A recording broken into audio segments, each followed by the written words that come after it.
Hello and welcome to what should be a very fun video. So this is going to be a mock draft, and the way I'm going to do this is I'm going to make the mock draft, and my mindset is it's what I would do, but in realistic circumstances. So what I mean by that is, for example, I also made a mock draft. I'm not sure which one I'm posting first, but I made a mock draft of just what I would do, who I think should go where, and I have Kellen Mond at number 3, but I also acknowledge that would never actually happen because no way the 49ers are taking him that high, but I personally think he's the third best quarterback. So in this draft, for each pick, basically the way I'm going to do it is on the mock draft thing, it gives you about 10, it's 12 choices, and I'm only going to pick from those top 12 choices at the top of the screen. I won't scroll down at all. I have to pick from there just to sort of make it somewhat realistic while I can still give my opinions on the players. So without further ado, let's just get into it, and we're going to go ahead and with the Jacksonville Jaguars,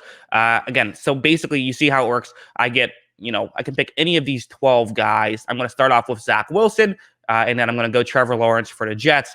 Again, I've talked about this to death. I think Zach Wilson he's a different animal, and I think Trevor Lawrence could be great as well. These guys both have Hall of Fame potential, but I think Wilson just has higher potential. That's just my opinion. So now, for number 3, I do want to go quarterback here, and let's see. So Mac Jones not available right now. So realistically, I cannot go Mac Jones, even though I feel like they might actually do that. I can either go Fields or Lance. I'm going to go with Trey Lance. Again, I like Fields a lot too, but I think Lance is the better prospect. I do. Number 4, the Atlanta Falcons. This is an interesting one. I do think I'd go Kyle Pitts.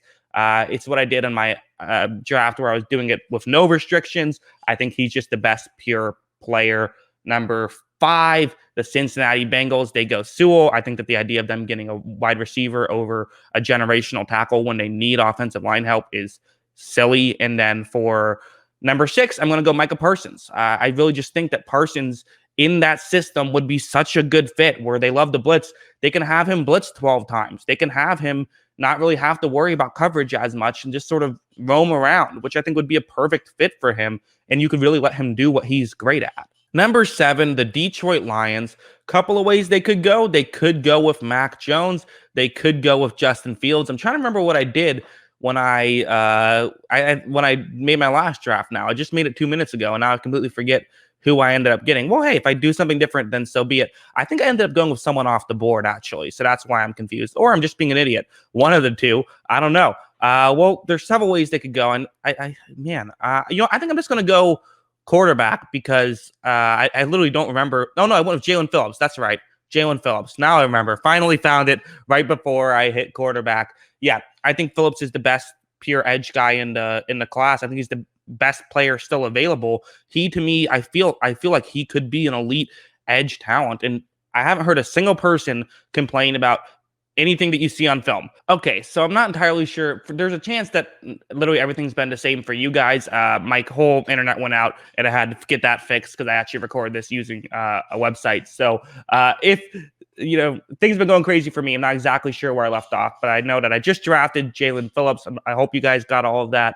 Now for number 8, I'm going to go quarterback. I am going to go with Mac Jones here at number 8, and I'm going to follow it up with Justin Fields at number 9. Again, quarterbacks, really important. If you don't already have a quarterback, you should usually get a quarterback, unless I think your team is just so far away, like, for example, Detroit, where they should just get a different player and kind of just rebuild for a year. I think that makes more sense for them.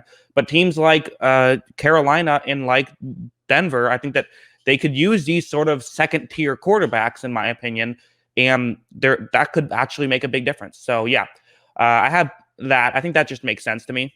Number 10, this is where things start to get a little bit tough because the guys that I really would want are not the guys that I think most people expect to get. Like J.C. Horn is something I see get mocked here a decent amount. Same thing with Surtain. I'm not going anywhere near that high with those guys.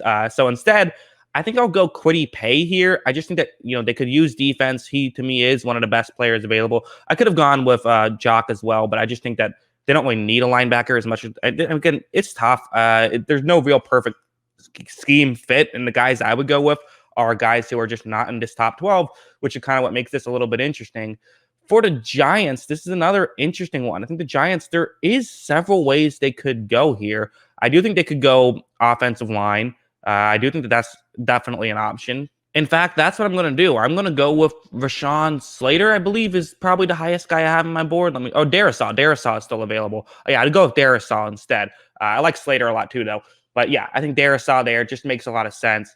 Now for the Eagles, I went with wide receiver in my other draft. I think I'm going to end up continuing to go that way. I'll go with Jalen Waddle, really good player. 12 is a bit early for a receiver, but I think this works. And now for number 13, the Chargers, they are another team. They could use offensive line help. So let's see. Do I have? No, I do not have. Let's see. Where is wait, no, offensive line interior. Oh, Landon Dickerson is way back. So I'm not sure if we'll get to him in the first round. That's surprising to me because he's a first round talent. Slater here, number 13. Going to go with that. Now, Minnesota, they could really use some defensive line help. I feel like especially in the secondary. But is there a corner I feel good about that I could select here? There is not.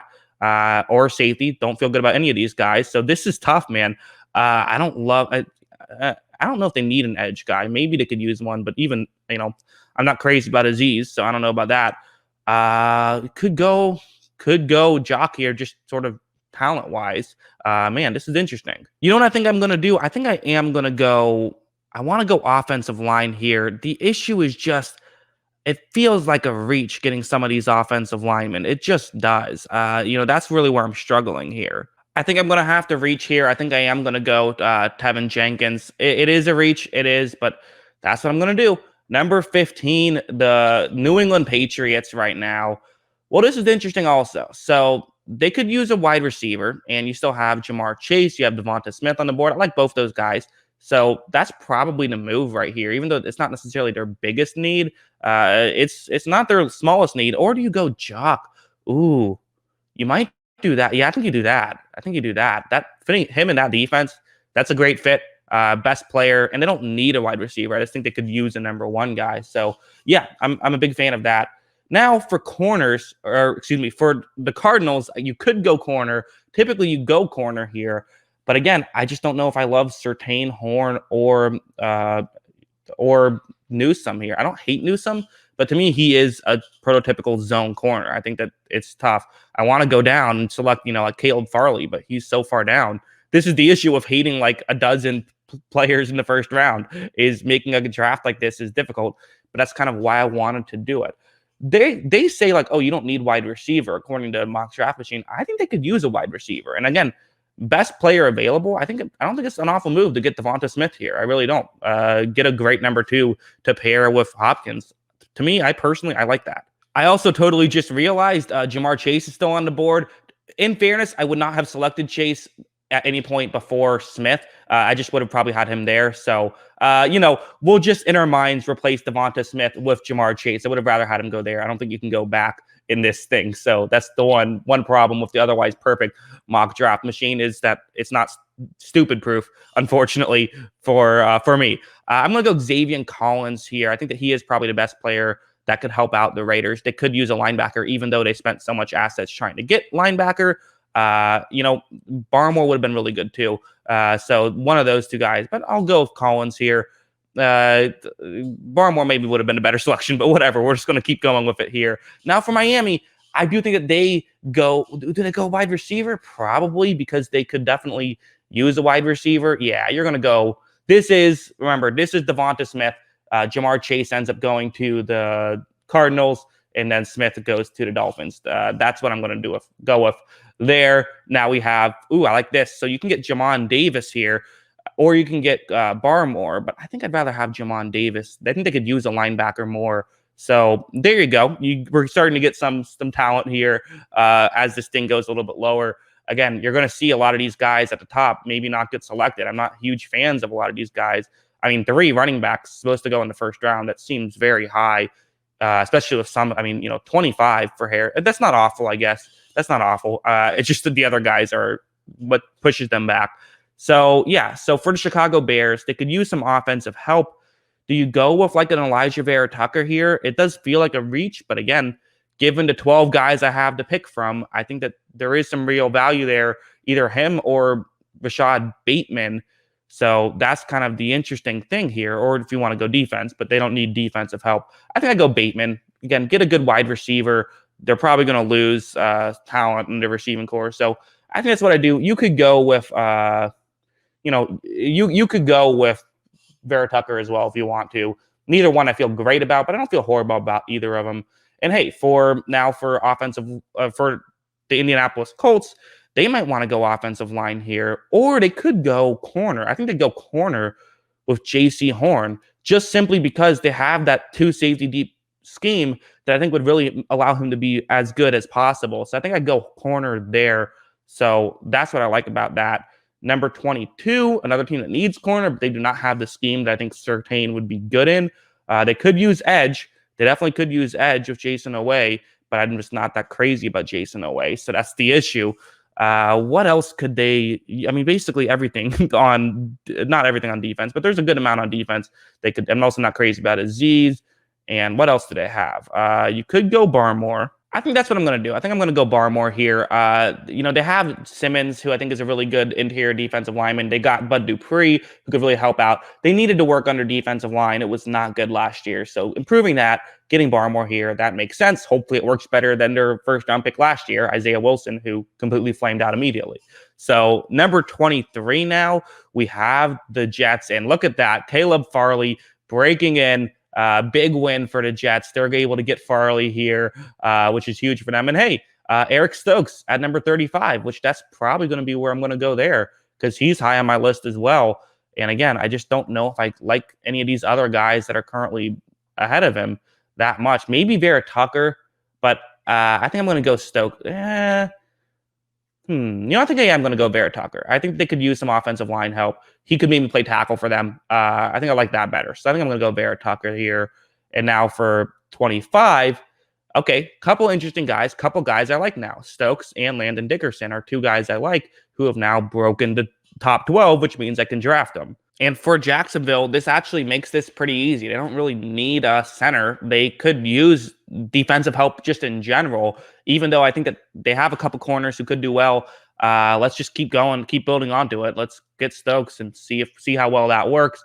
And now for Cleveland, again, this is going to come down. I think they get Kadarius Toney. He's just the best player on the board. Do they need a receiver? Absolutely not. But now they have three dominant receivers. I think he's my number one receiver in the draft. So I'm selecting him there.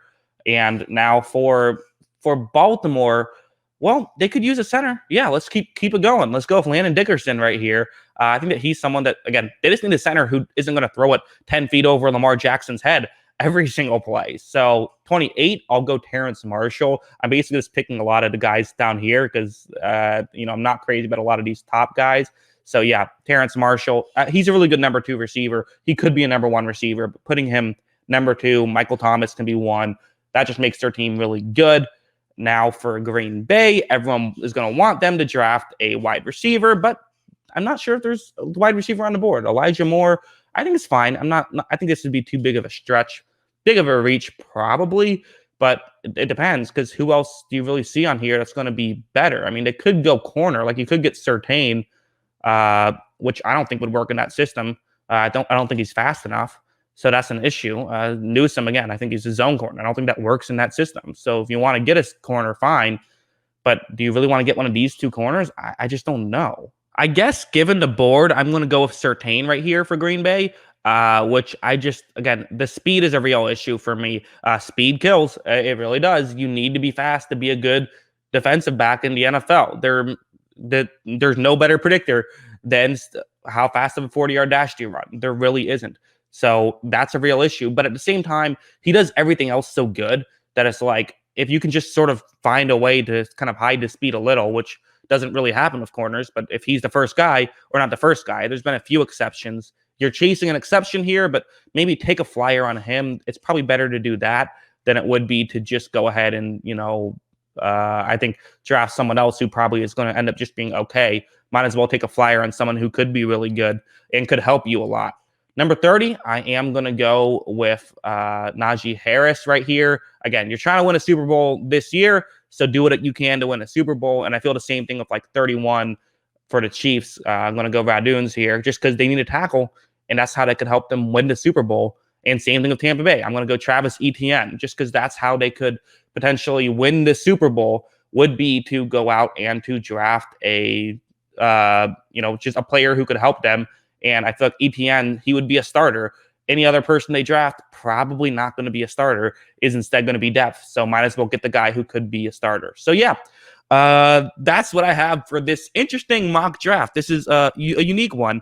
I'm not sure how it went, to be honest. I'm not sure how much you guys like this or didn't like it. I think it's interesting, though. I think that this is it's a fun exercise, sort of just to read the room and see what other people think. I obviously have very strong opinions on a lot of these guys. So to me, I literally have, I mean, how many first round talents do they have that I say aren't going to go in the first round? 1, 2, 3, 4, 5, 6. So there's 6 guys. That's actually not that crazy. You think that seems a little bit better. But again, there's a few guys I probably wouldn't have picked in the first round if it wasn't for the situation, right? Like, I'm not sure if I pick Elijah Vera Tucker there if it wasn't for that situation. So there's a couple other guys that I think also, like JC Horn, maybe I don't pick as high, which means that Surtain probably goes further as well.